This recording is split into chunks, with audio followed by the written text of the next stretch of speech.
C'était le 28 juin 82 à Madrid. La France bat l'Autriche 1-0. Coup franc marqué à la 39e minute par Bernard Gengini.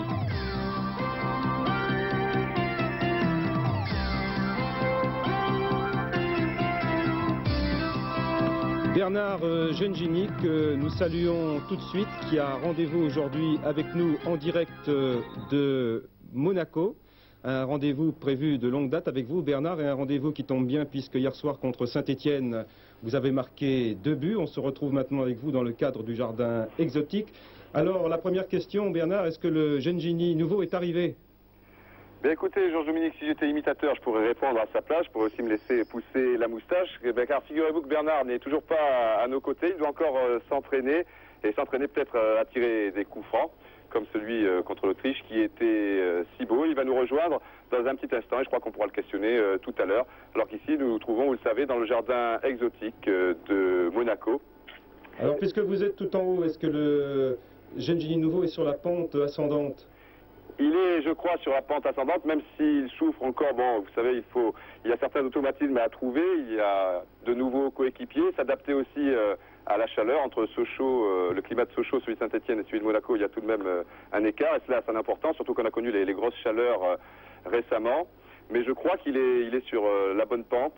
Et d'ailleurs, qu'il est en train de monter. Bientôt, il nous rejoindra à nos côtés. Oui, dans ce cadre remarquable, du reste, Gérard Van der Gut nous l'a déjà montré, peut-être pourra-t-il nous le remontrer tout de suite. En effet, du jardin exotique, vous surplombez le stade Louis II, qui nous est bien connu ici au premier plan, avec le petit port juste à l'arrière, mais à droite, on peut découvrir ce que sera très prochainement, dans quelques mois, le nouveau stade de Monaco, qui est construit, je crois, sur les terrains de Fontvieille. Nous verrons cela tout à l'heure avec Bernard Gengini, si son entraîneur ne l'a pas retenu trop longtemps, et avec vous également, président de Monaco, Campora.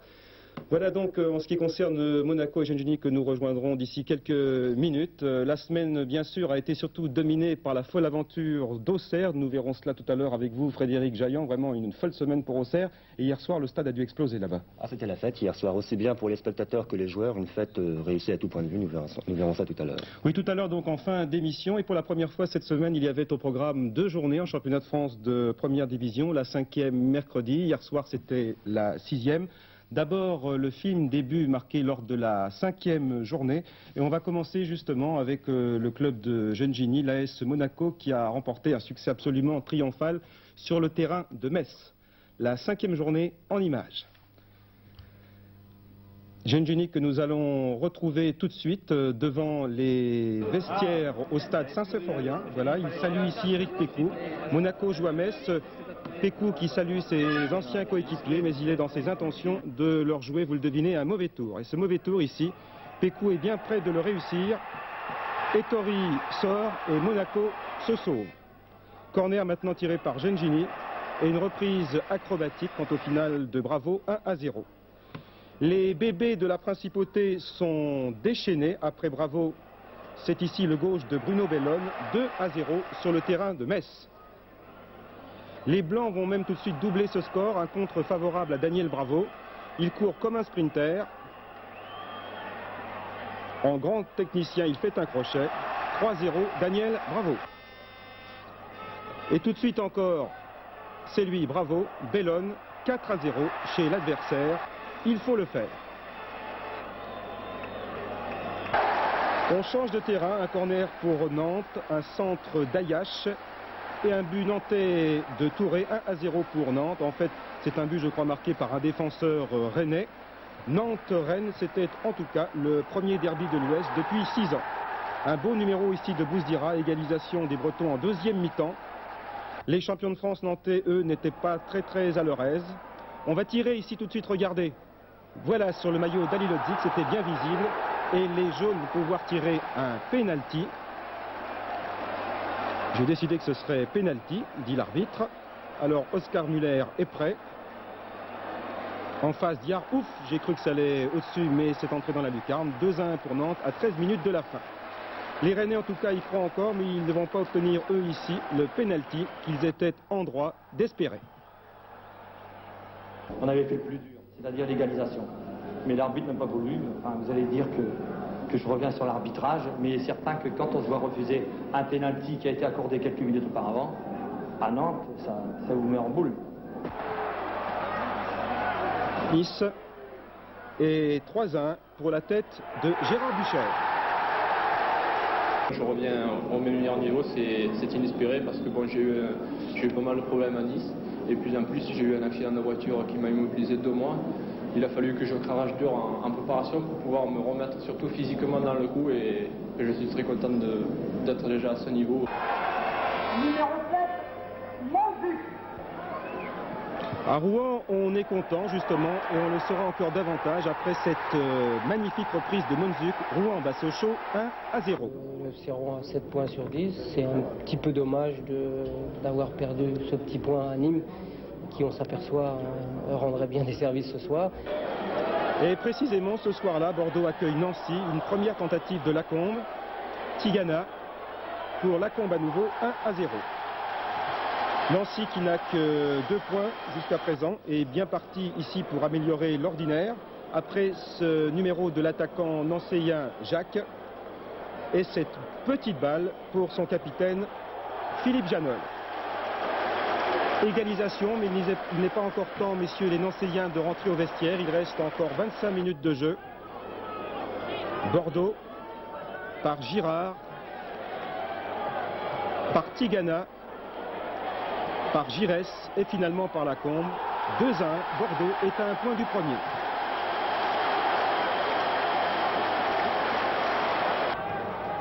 Toulouse, qui est en blanc, reçoit Lille.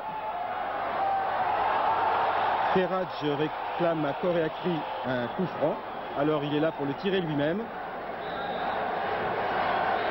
Le ballon est repoussé par Motet, le successeur de Bergerot qui est passé, lui, à Toulouse. La défense lilloise, en tout cas, regardez, est bien passive. Et c'est l'ex-lillois Domergue, du gauche, qui donne l'avantage à Toulouse en deuxième mi-temps.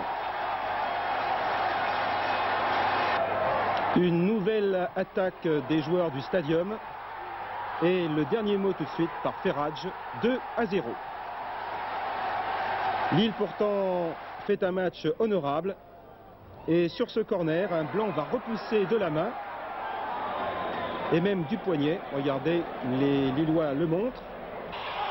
Et 2-1 sur ce pénalty de Savic. Ils sont venus, ils ont enregistré les espions soviétiques de Kiev. Ils ont enregistré que Laval, ce n'est pas du tout cuit. Je vous le jure, pénalty, crie Séné, alors allons-y. 1-0 par Goudet qui bat Baratelli. Un Baratelli pourtant au sommet de sa forme.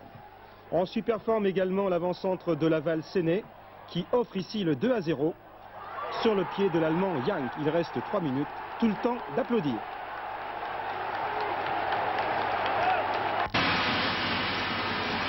Brest-Bastia, corner pour les Bretons, c'est laborieux, mais ça passe.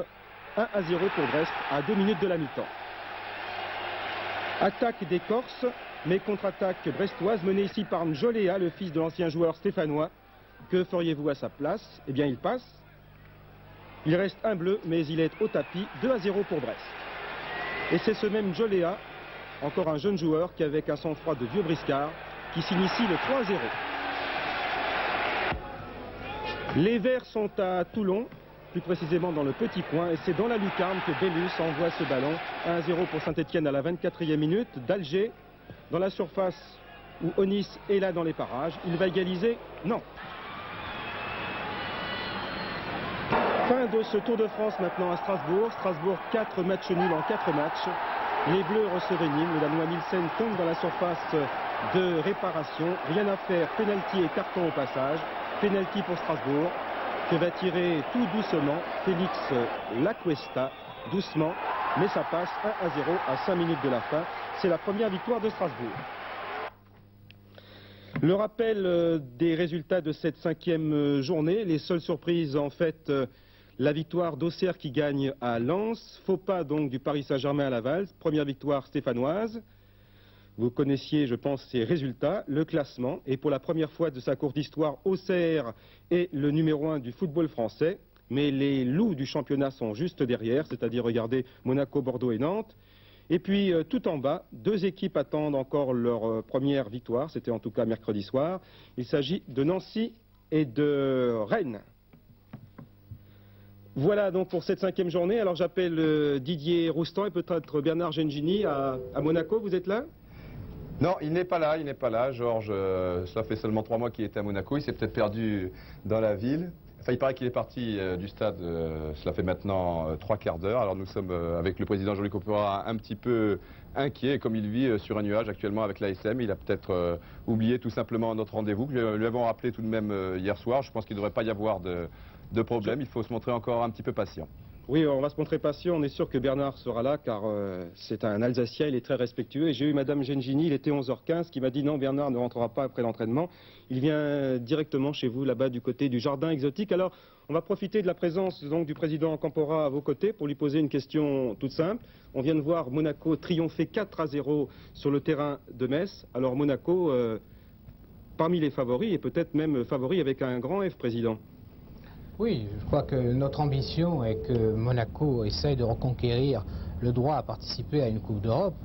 Alors je crois que c'est le but de notre effort cette année, et se situer parmi les 5 clubs français qui peuvent disputer l'année prochaine une Coupe d'Europe, je crois que déjà cela suffirait à notre bonheur. On parle bien sûr d'un recrutement qui a été superbe, mais c'est toujours facile à dire après le début du championnat. Hein. Oui, vous savez, je crois que le recrutement, il peut parfois être superbe par les noms qu'on annonce, et puis il y a parfois des confirmations qui n'existent pas sur le terrain.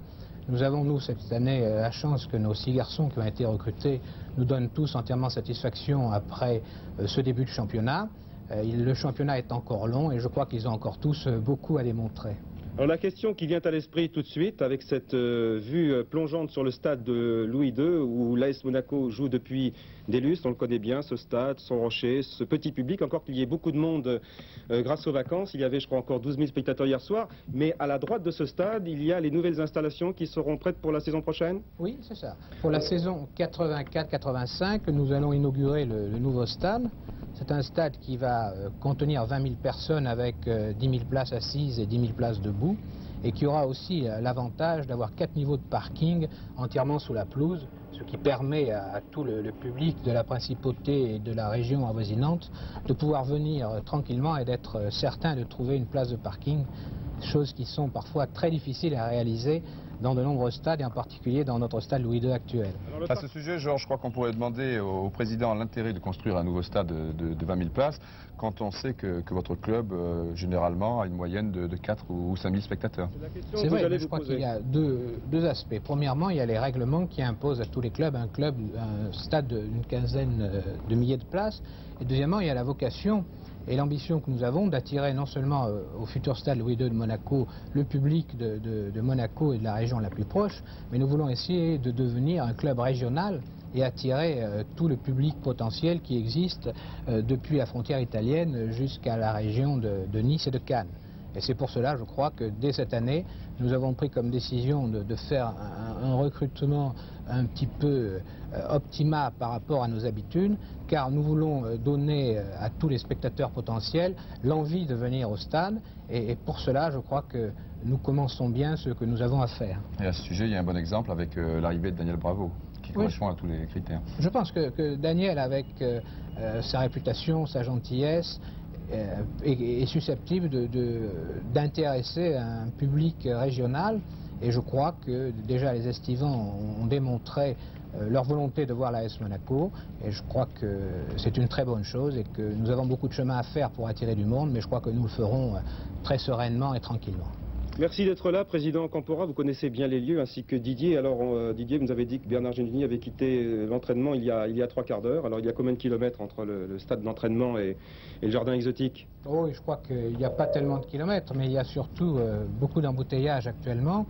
Et Bernard, j'espère qu'il connaît les lieux pour se rendre le plus vite possible, mais pour le moment, à moins d'informations immédiates, nous n'avons aucune pour vous expliquer les motifs de son retard.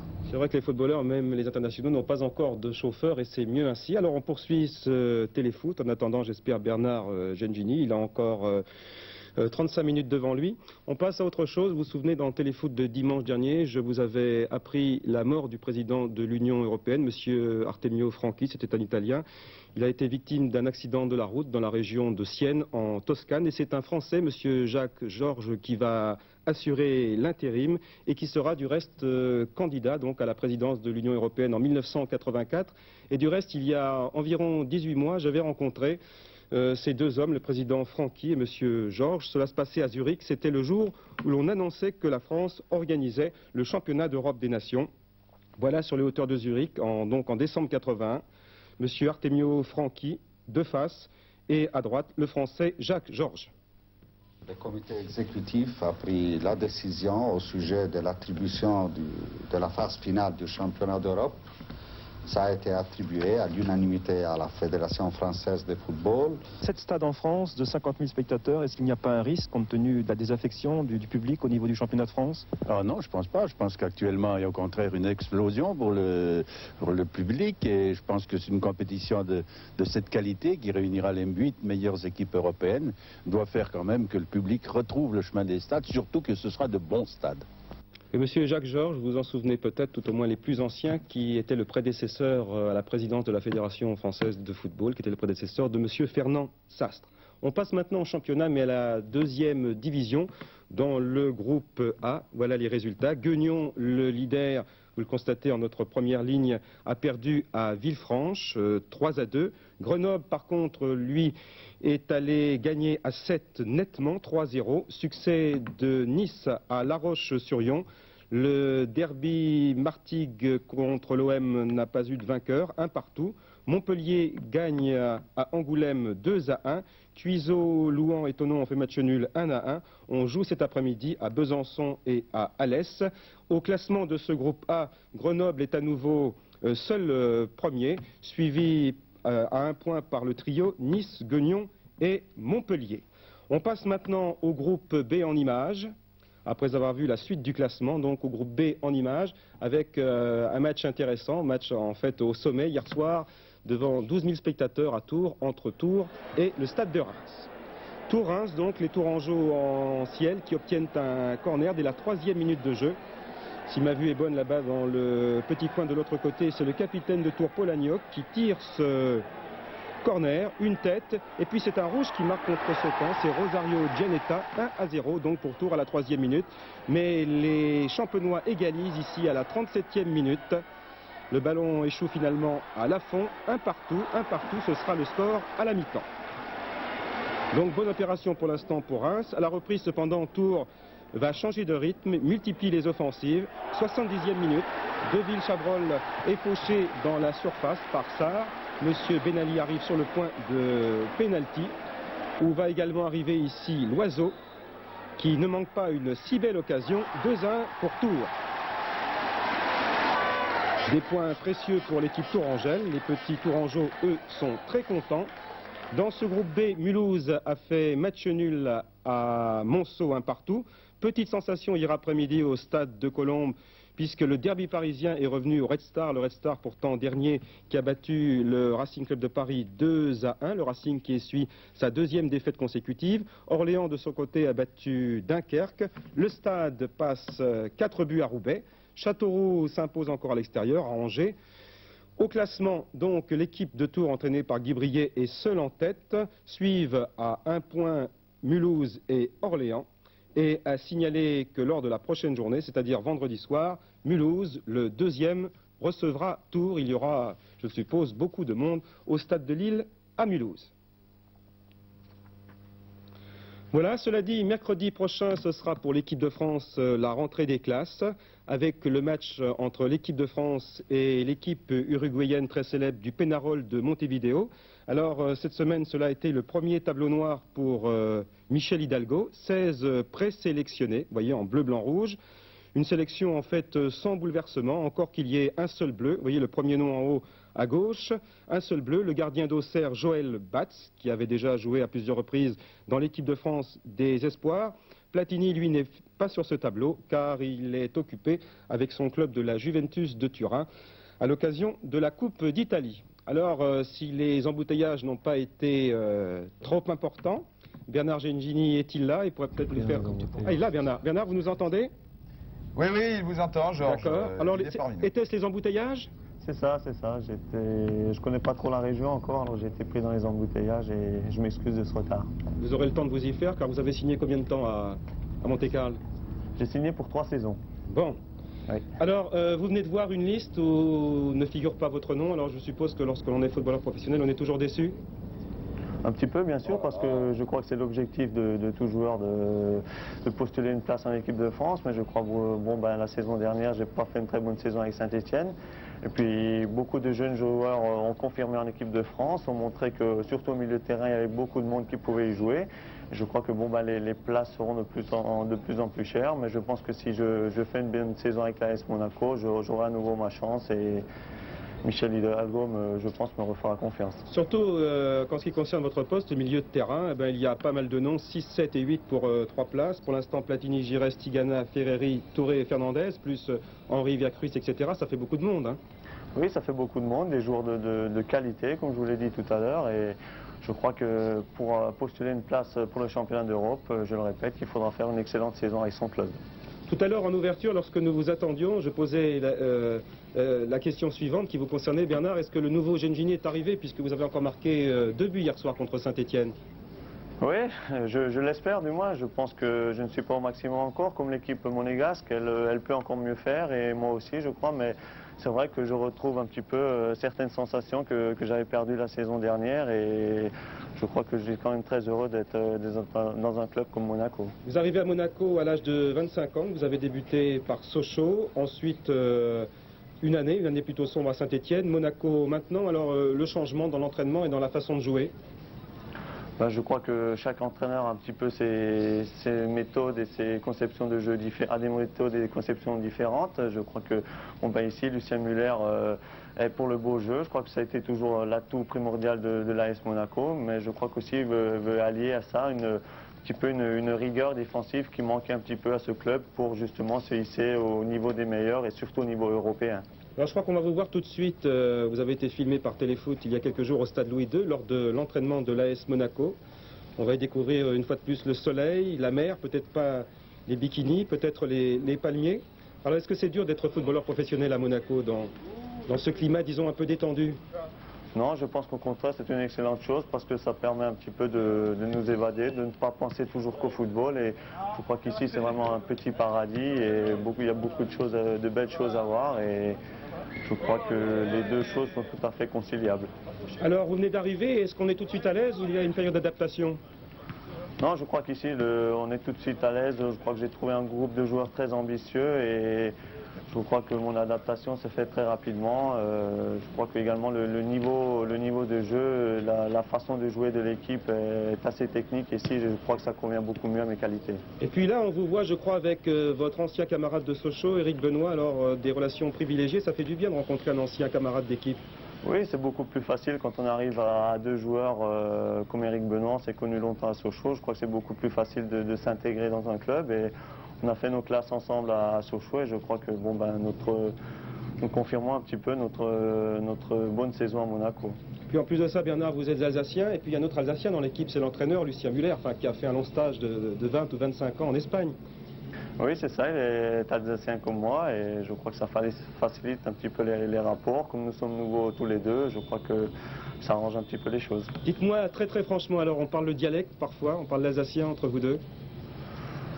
Disons que lui, il a perdu un petit peu le dialecte puisqu'il est resté quand même pas mal de temps en Espagne, mais on essaye un petit peu, quelques mots de temps en temps pour réapprendre. Je suppose qu'il vous regarde, vous lui adressez un petit bonjour en alsacien? Bonjour, monsieur Müller. Ok, merci Bernard. On vous retrouve tout à l'heure, bien sûr, pour le match d'hier soir entre Monaco et Saint-Etienne. Mais pour l'instant, et puisque je le disais, l'équipe de France va faire sa rentrée mercredi prochain au Stadium de Toulouse. Nous allons revoir dans le rétro, en quelque sorte, quelle fut la saison des Bleus de Michel Hidalgo. C'est un rétroviseur, une rétro préparée par Didier Roustan. À vous, Didier.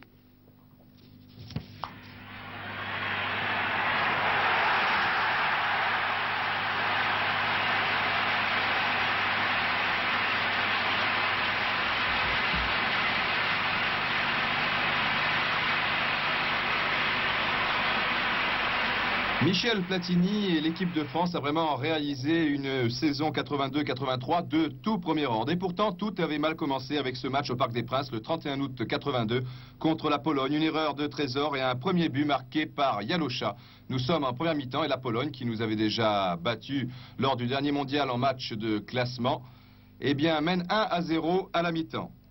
Le deuxième but, le voici. Petit centre au premier poteau et Kutsiewicz, tranquillement, avec l'aide du poteau, trompe Jean-Luc Ettori, 2-0, et ce n'est pas terminé. Nous ne sommes pas au bout de nos surprises, des mauvaises surprises, même si Platini et bien d'autres n'étaient pas présents ce soir-là au Parc des Princes.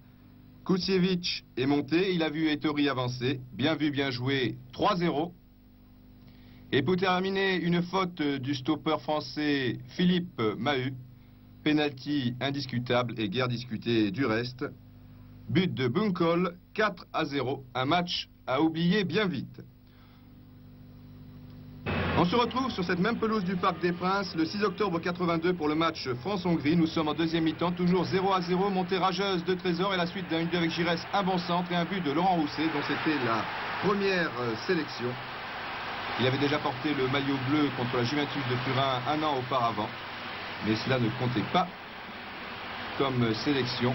Bon travail de Six en retrait pour Laurent Rousset. 1-0 pour l'équipe de France, mais ce n'était pas un grand match. En fait, l'équipe de France, nous allons la retrouver à Rotterdam le 10 novembre 82 et Sita Mata ouvre la marque ici du plat du pied. Il ne faut pas s'inquiéter car les Bleus de Michel Hidalgo vont réaliser une très grande partie. Et égaliser fort justement sur cette action, Luis Fernandez, dont c'était la première sélection, lance dans le trou Battiston. C'était son grand retour, il le signe par un but en taclant pratiquement. Un partout à la mi-temps malgré beaucoup d'occasions pour les joueurs français. Voici l'une d'entre elles. Joli petit pont de Gentigana. Platini. On retrouve le capitaine français, on croit au but. Eh bien non. Un défenseur néerlandais sauf sur la ligne et Ferreri, qui a été le grand homme de la soirée, tire sur le petit filet. Pas de chance pour Michel Platini qui va se reprendre à 8 minutes du coup de sifflet final. Très joli contrôle et un tir qui ne laisse aucune chance au gardien de but néerlandais. Victoire de la France 2-1, mais je vous l'ai dit, le score aurait pu être plus élevé. Et d'ailleurs, en fin de partie, Fernandez tirera sur la barre. Et ici, c'est une tête de Brisson qui est toujours envoyée par la barre. Nous sommes en 83, le 16 février à Guimarães pour un match contre le Portugal. Le Portugal qui joue bien mal la ligne, qui joue bien mal le hors-jeu. Et Yannick Stopira en profite pour ouvrir la marque à la 4e minute à la suite d'une bonne passe de Michel Platini. Yannick Stopira que nous retrouverons en deuxième mi-temps. Nous sommes toujours en première avec Maxime Bossis qui joue libéraux, l'absence de Marius Trésor blessé. Platini loin devant pour Ferreri, une nouvelle fois parti à la limite du hors-jeu. C'est le deuxième but français marqué à la 7e minute, 2-0 à la mi-temps. Il y aura un troisième but dans cette partie et il sera toujours marqué par les joueurs de Michel Hidalgo. Ce troisième but, le voici, encore Michel Platini au départ de l'action. Il y a Giresse mais aussi Stopira qui est le plus rapide. Attention, extérieur du pied droit. 3-0, rien à dire, encore un bon match. L'URSS rend visite aux Français au Parc des Princes avec Blokin et tous les autres. L'Union soviétique qui va d'ailleurs ouvrir la marque sur cette action. Voilà qui est fait. L'Union soviétique qui a réalisé vraiment une très jolie première mi-temps et les Français s'en sortent bien car ils ne seront menés qu'un but à 0 et égaliseront d'ailleurs quelques minutes plus tard par Fernandez alors que l'on revoit le but soviétique. Le but de Fernandez, le voici Fernandez ici en possession du ballon. Prend tout son temps, donne un retrait à Giresse qui a bien vu Platini. Déviation pour le joueur du Paris Saint-Germain qui hésite et qui finalement du pied gauche égalise. Mais l'URSS nous a donné bien des frayeurs ce soir-là et malgré une assez bonne deuxième mi-temps des joueurs français, le score restera le même, un partout. Michel Platini qui dévie très intelligemment ce ballon n'a joué qu'une mi-temps. Car on le réservait pour la Juventus de Turin, vous le savez. Place aux jeunes. France-Yougoslavie, première sélection pour Yvon Liroux, première sélection également pour José Touré. Retour de Lucky Luke Bellone qui tire ici. Touré, lui aussi, s'est heurté au gardien yougoslave. Ce n'est pas terminé. Bruno Bellone et finalement, première sélection et premier but réussi par le stopper de Brest, Yvon Leroux. Sans doute le match le plus complet des Français. Tigana a bien feinté la première passe. Rocheteau à la limite du hors-jeu lance Bellone dans le trou. Talonnade de Bellone, Rocheteau a poursuivi son action, il élimine très bien le gardien yougoslave et marque dans le but vide 2-0, ce sera le score à la mi-temps. Il y aura 2 buts par mi-temps, les Français, vous le savez, l'ont emporté 4-0. On va retrouver Dominique Rocheteau en deuxième période. Pour l'instant, c'est Tigana. Bel exploit technique, pied droit, pied gauche. Fernandez pour Touré qui tente à grand point, il poursuit son action, il y a une faute volontaire d'un défenseur yougoslave et l'arbitre l'a bien vu. C'est un coup franc et comme contre Chypre, par exemple, eh bien Dominique Rocheteau d'une très belle frappe du pied droit ne laisse aucune chance au gardien de but adverse. 3-0, mais le plus joli but de la soirée sera signé José Touré, celui que l'on a surnommé le Brésilien. Et regardez ce surnom, il le mérite bien.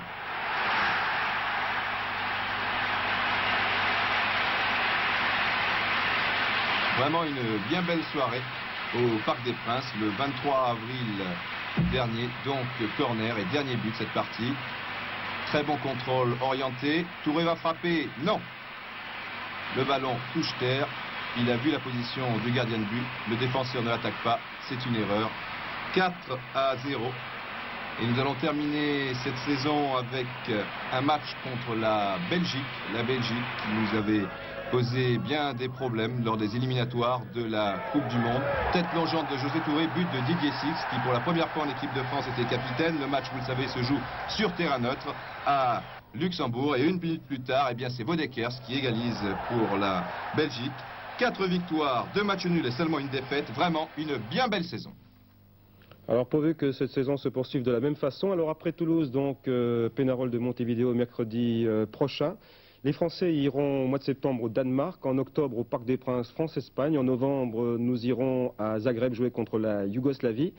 Ce sera ensuite en février l'Angleterre au Parc des Princes, l'Angleterre que nous n'avons pas tellement l'habitude de rencontrer ces dernières années, sauf au Mondial, on s'en souvient. En mars, match contre l'Autriche dans le nouveau stade de Nantes. En avril, dans le nouveau stade de Strasbourg, dans la nouvelle Méno. Match contre la République fédérale allemande et 2 rencontres encore à déterminer, tout au moins l'adversaire, en mai à Lens et au mois de juin à Marseille. Alors Bernard, rapidement, qu'est-ce que vous pensez de ce programme très étoffé? Je crois que ça fait 9 matchs avant le printemps prochain et le championnat d'Europe. Oui, des matchs contre des adversaires très réputés. Je crois que c'est une bonne chose pour préparer les championnats d'Europe où je crois que pour la première fois, la France aura une position de favori après ses dernières performances, surtout en Espagne. Et je crois que ce sont des rencontres de très bon niveau et qui permettront à l'équipe de France de très bien se préparer pour ce championnat d'Europe. En espérant vous y revoir, bien sûr.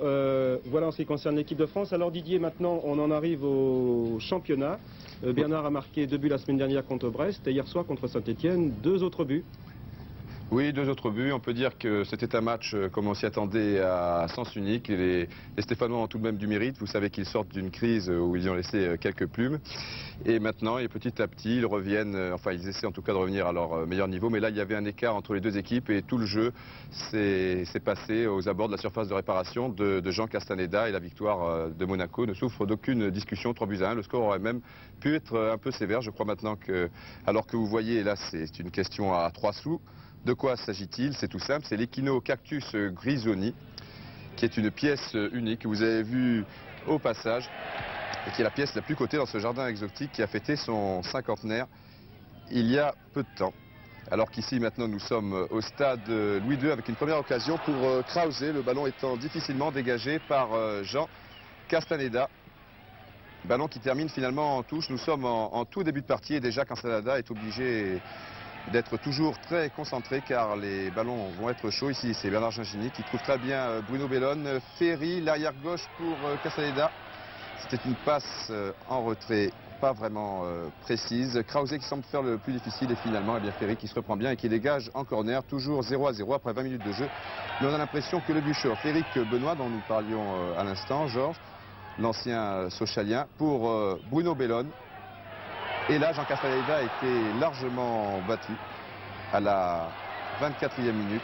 Nous allons revoir Bernard ce tir de Bruno Bellone. Il vous impressionne au niveau du tir en tout cas? Oui, il a une puissance de frappe qui est peu commune en France, je crois. Et bon, il a encore démontré sur cette action. Nous arrivons à la 31e minute. Daniel Bravo qui a pris tout le monde de vitesse et qui centre pour le pied gauche de Bernard Gégini. Alors qu'au départ, on a l'impression que Moisan pouvait dégager ce ballon. Mais vous y avez cru tout de même? Oui, je pensais que la Moisan allait dégager ce ballon, mais il était un petit peu court et je me suis jeté sur ce ballon et a pris Castaneda à contre-pied.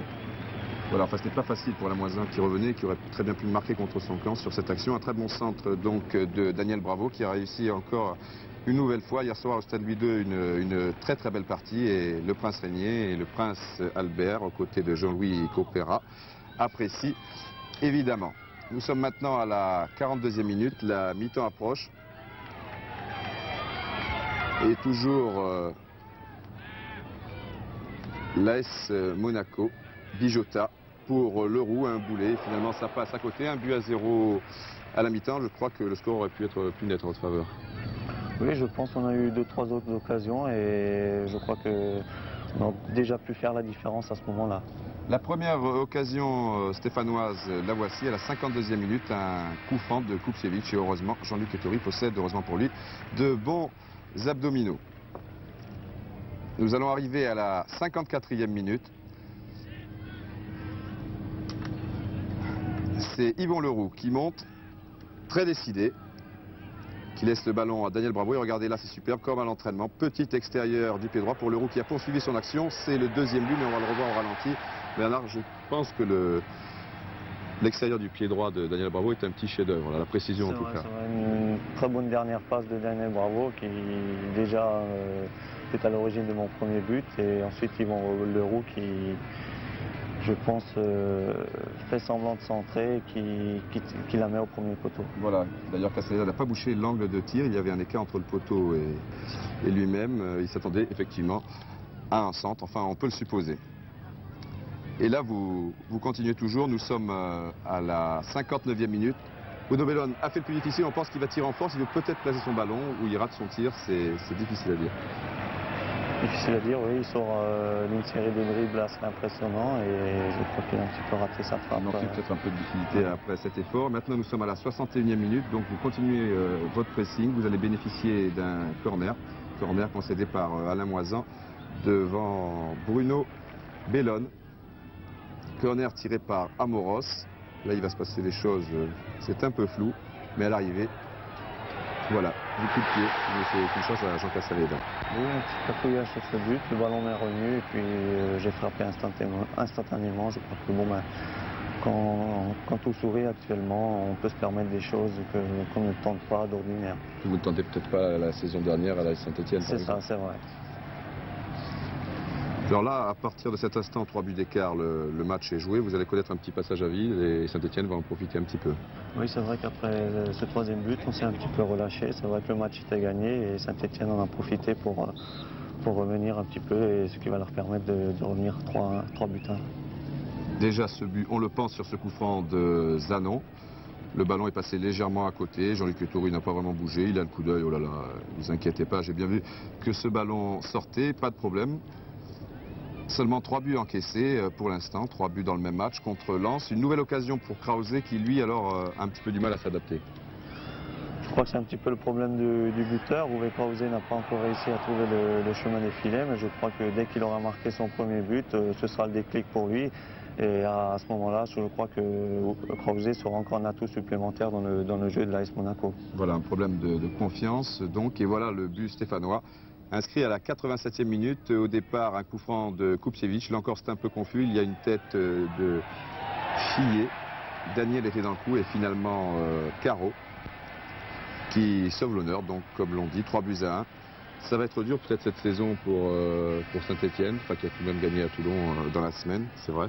Oui, je pense que dans les années à venir, je crois que Saint-Etienne aura des ambitions un petit peu plus limitées que par le passé, mais je crois que bon, par la suite, pourquoi pas, il est toujours possible qu'on retrouve le Saint-Etienne des années 76-77 et je crois que le club sort d'une crise très grave et on ne s'en remet pas si facilement. Vous les joueurs, la saison dernière, vous avez été touchés par cette crise. Très souvent on disait que bon, c'était un peu extra-sportif et que vous pouviez jouer quand même l'esprit tranquille.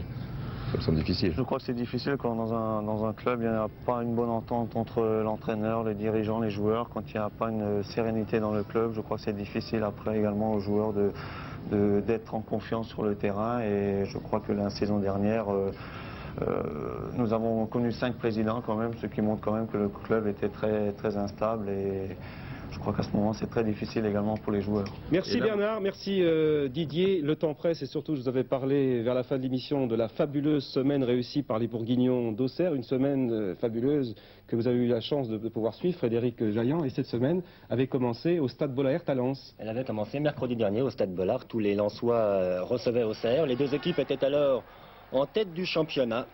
Et c'était un match qui s'annonçait très disputé, vu que la première place était en jeu. Alors nous y voici au Stade Bollaert devant plus de 25 000 spectateurs. Les joueurs de Giroud n'étaient alors pas du tout favoris. On ne savait pas ce qu'ils allaient réussir à faire pendant cette semaine.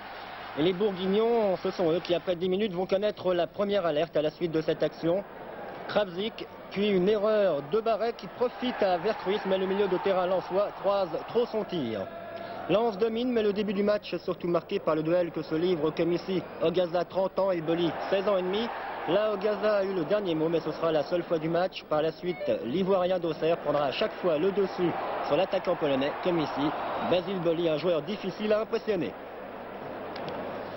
Ouais, impressionné, oui, mais si je voulais me fier à la réputation des avant-centres, je ne serais pas là. Et actuellement, bon, je joue comme je joue, je m'en fous.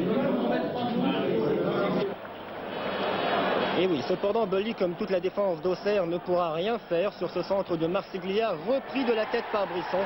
La deuxième mi-temps est commencée depuis 2 minutes et les Auxerrois sont menés 1-0. Un but pourtant qui ne les décourage pas et Zarmak ici, de la tête, est bien près d'égaliser pour son équipe. Mais ce n'est que partie remise, Auxerre contrôle le jeu, Boli prouve qu'il s'est relancé dans un style qui fait un peu penser à celui de Marius Trésor. Ici Garand, puis Kuperli, le capitaine d'Auxerre, pour Ferreri. Ferreri avec Garand que l'on retrouve pour un 1-2. Et cette fois, Jean-Marc Ferreri égalise, un partout donc entre les deux équipes. Et attention, car ce que vous allez voir maintenant, ce n'est plus la même action, c'en est une autre, avec cette fois Zarmak dans le rôle du relayeur, toujours Ferreri dans celui du buteur, et de 2 pour Ferreri, et Auxerre mène par 2-1. En cette deuxième mi-temps, les Lensois sont nettement dominés, mais à 10 minutes de la fin du match, ils vont avoir une bonne occasion d'égaliser par Kravzik ici. Un bon tir de 30 mètres à ras de terre qui trouve le poteau de Joël Batz. Et finalement, Boli, de nouveau, qui préfère assurer en mettant en corner. 2 minutes plus tard, Auxerre, qui a joué très offensivement, se retrouve à l'attaque avec Dagneau qui vient de rentrer. Centre pour Garand qui a repris. Cette fois, c'est sûr, Auxerre a gagné. Auxerre, grâce notamment à ce but, devient seul leader du championnat. Le prochain épisode contre Brest, 3 jours plus tard. Ce sera la fête si on arrive à l'emporter, ce sera une fête triste si on est battu. Mais enfin, il y a au moins 3 jours où nous sommes leaders jusqu'à samedi 22h15. Alors en attendant samedi soir, c'est sans rien changer à leurs habitudes que les joueurs d'Auxerre ont repris l'entraînement. Leader ou pas, Giroud a préparé le rendez-vous contre Brest comme s'il s'agissait d'un match ordinaire. L'entier, ici au premier plan, Garand, c'était son 6e but de la saison face à Lens. Charles Loubaret s'entraîne donc avec le plus grand sérieux. Joël Batz, le nouvel international aussi, tous veulent mettre le maximum d'atouts de leur côté. Quant à Basile Boli, lui, il voudrait bien récupérer, vous allez le voir, sa mobilette. Et oui, elle a été confisquée par Giroud qui estime que c'est un moyen de transport trop dangereux. Jean-Marc Ferreri, lui, se déplace en voiture. Pas besoin d'aller à la Juventus pour connaître la gloire. Non, je ne pense pas qu'il faille parler de gloire. Bon, nous sommes premiers, mais il faut quand même toujours rester les pieds sur terre et ne pas s'enflammer. On sait très bien que de toute façon, on ne va pas rester premier jusqu'à la fin du championnat, à moins pourquoi pas, oui, mais à moins d'un miracle. Mais je pense 4e, 5e place peut-être est possible.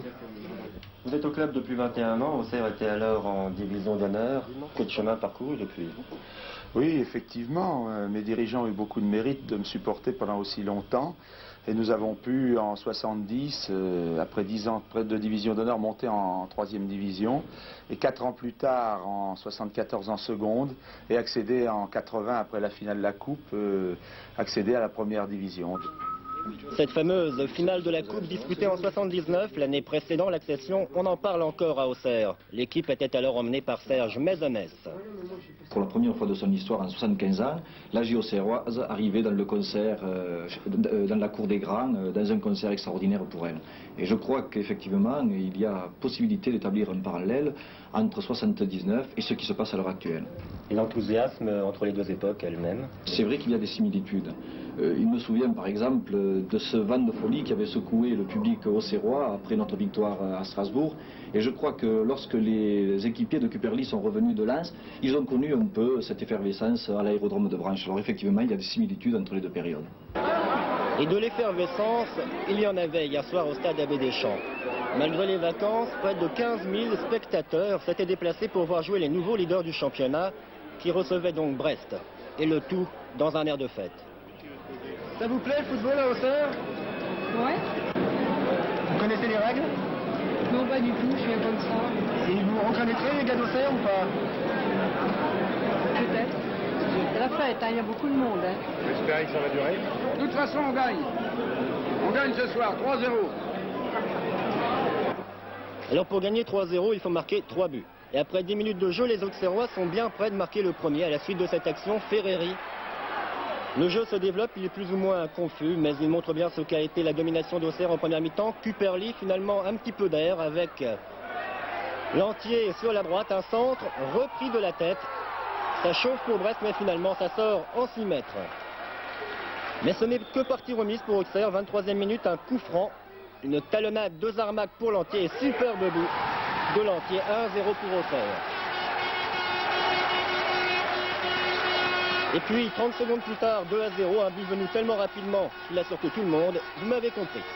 2-0, c'était donc le score à la mi-temps. 53e minute, maintenant encore un coup franc. Encore Lantier, cette fois en finesse. 3-0 pour Auxerre. Sans dominer véritablement, en procédant plutôt par à-coup, c'est une véritable leçon d'efficacité que les joueurs de Giroud vont donner aux Brestois. Ici, Garande veut redonner à Zarmac. Ça ne marche pas, mais Garande poursuit, il contrôle le ballon, qui revient dans les pieds de l'avant-centre polonais, qui se croit hors jeu. Il marque tout doucement, mais finalement, ça compte, et ça fait 4-0 pour Auxerre à une demi-heure de la fin du match. Et le festival n'est pas terminé. Une bonne ouverture ici pour Garande, très en verve en ce début de saison. Bernard sort un peu imprudemment, ce qui fait que Garande a tout son temps pour adresser un centre que Zarmac, au milieu de 3 Brestois, reprend d'une tête plongeante. Cette fois, c'est terminé. Auxerre bat donc Brest par 5-0. Il y a de la joie sur le terrain et il y en aura ensuite dans les vestiaires. Meilleure défense. Meilleure attaque, meilleure défense. Meilleure attaque, meilleure défense.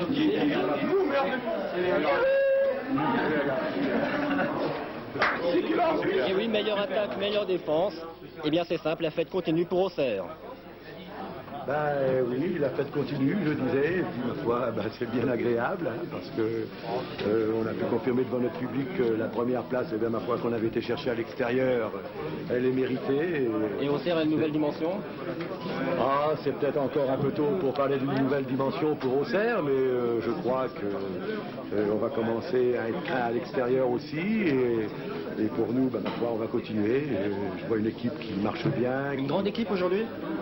Bien sûr, hein, quand une équipe réalise un tel score, on peut parler quand même d'une équipe, d'une belle équipe, du moins la grande équipe. Alors, vive la fête à Auxerre, pourvu que cela continue. Le Paris Saint-Germain, Bernard Renault, lui, a plutôt mal entamé sa semaine, puisqu'il a été défait à Laval, et hier soir au Parc, ils avaient l'occasion de se racheter en recevant le Football Club de Metz. Oui, et si vous voulez, avant de voir le match, je vais vous signaler une chose, c'est qu'hier, Baratelli est devenu le recordman du nombre de matchs disputés en première division, avec 549 matchs. Vous voyez, là, il est presque mal parti, il a failli encaisser son 764e but, mais non, il s'en est sorti encore une fois, comme il s'en est bien souvent sorti en 16 ans de carrière. Si vous voulez, on se retrouve à la 18e minute, après quelques banderilles de Daleb et de Suzik. Luis Fernandez va récupérer le ballon près de ses 18 mètres. Il voit Courriol à droite, voilà. Courriol pas assez exploité à mon avis hier soir. Rocheteau qui glisse à Daleb, et le tir de Daleb est contre le dernier moment, et Thor s'en sort à bon compte. On se retrouve en deuxième période et vous pouvez constater que les rapports entre l'Allemand Rohr et Fernandez ne sont pas au beau fixe. Rohr s'était d'ailleurs signalé en fin de première mi-temps par une agression caractérisée sur Fernandez, ce qui lui a valu des sifflets durant toute la partie du match. Voilà, Fernandez a mal, mais à mon avis, il en fait quand même un petit peu. La preuve, on se le retrouve à la 74e minute. Il va bien et entre-temps, Toko a remplacé Dalev. Fernandez, la tête dans les épaules, relais avec Rocheteau. Et encore une fois, Metz va s'en sortir à bon compte.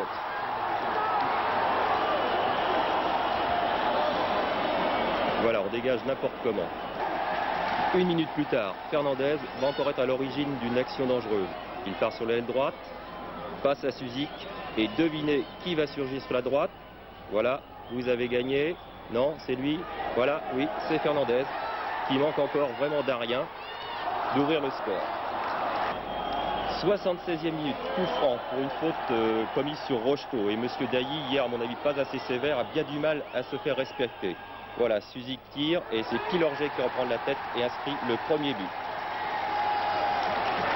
On pensait que ce but allait décontracter les Parisiens, effectivement il va les décontracter. On pensait également que les Messins allaient tout faire pour égaliser, eh bien pas du tout. Ils semblent se contenter de cette petite défaite. On pense également que ce ballon va sortir, et vous voyez Toko, non, tranquillement, arrête avant qu'il sorte en corner. Et suivez bien l'action. Voilà, Fernandez, Pilorget. Et voilà, Fernandez qui glisse à Suzik, qui tranquillement va inscrire le deuxième but, 2-0. Voilà, c'est pas plus difficile que ça. Un bon point aux attaquants, puisqu'on a marqué beaucoup de buts hier soir, 30 au total, ça fait 3 pour chaque match en moyenne, donc c'est très bien. Première victoire du Stade Rennais, un petit coup d'œil rapide sur le classement, avec donc une première pour Auxerre, toujours seul en tête, mais suivi par les gros loups que sont Monaco et Bordeaux. Voilà, juste le temps de remercier nos invités monégasques. Merci à vous Bernard Gengini et au président Campora. Cet après-midi, 14h30, les relais du dimanche et à 18h, sport dimanche soir. Rendez-vous en ce qui concerne Téléfoot à dimanche prochain. Merci, bonne journée à tous.